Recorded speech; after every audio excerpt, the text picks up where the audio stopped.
Hi mga ka-viewers, welcome back to my channel. Nandito na po tayo sa ating unit ngayon. Ngayon po tuturo ko sa inyo po paano po magmaneho o mag-operate ng Bola lang yan. XCMG Pison. Ngayon mga ka-viewers, para lang po to sa mga baguhan kung sino pong magbalak o matutong magmaneho ng pison. Ngayon ituturo ko sa inyo. Tara, punta tayo sa kabilang video. Ay mga ka-viewers, nandito na tayo sa ating unit. Ngayon ituturo ko na sa inyo kung paano po i-mamaneho. Ngayon, ang una pong gawin, nandito na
dito na.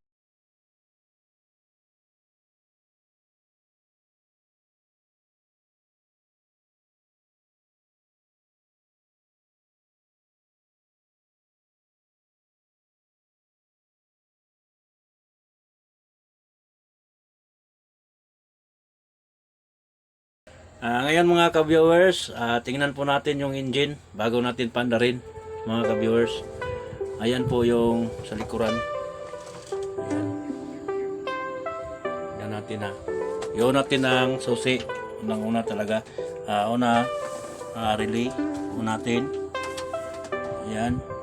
Pagkatapos yung susian ng engine. Ayan, start na. Ganyan. Hintayin lang natin. Ayan. Pwede na. Pagkatapos, buksan natin yung hood sa likuran mga ka-viewers. Ayan. Kasi electronic to mga ka-viewers.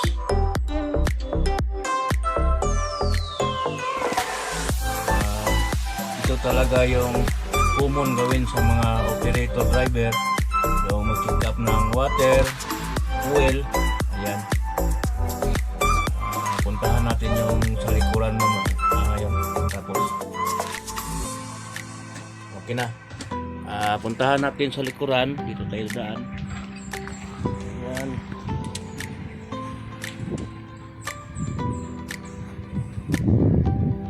Ito naman mga ka-viewers, yung natin check up tubig sa water.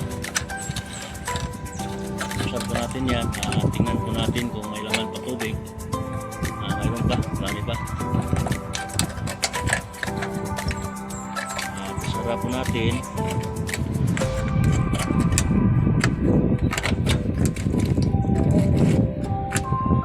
Tapos dito naman po sa ating engine oil, dito tingnan lang natin kung okay bang oil. Diba okay?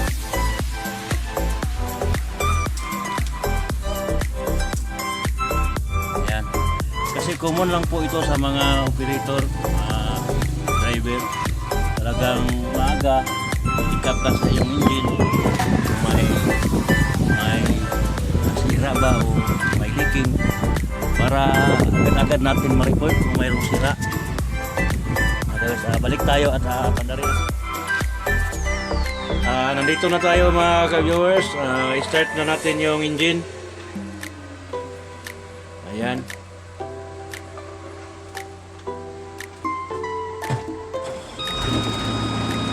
Ayan, i-start na po.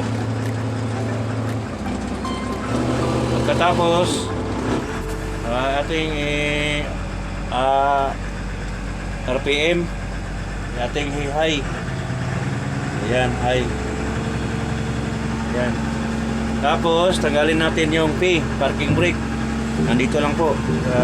Sabi ko na kanina, ito parking brake, tanggalin na natin to. Wala na. Ngayon, atras tayo mga ka-viewers. Punta tayo dun.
Hi mga ka-viewers, salamat po sa inyong panonood. Thank you sa inyong lahat. And huwag niyong kalimutan mag-subscribe, hit application bell para updated po kayo sa ating channel. And thank you sa inyong lahat and God bless to all.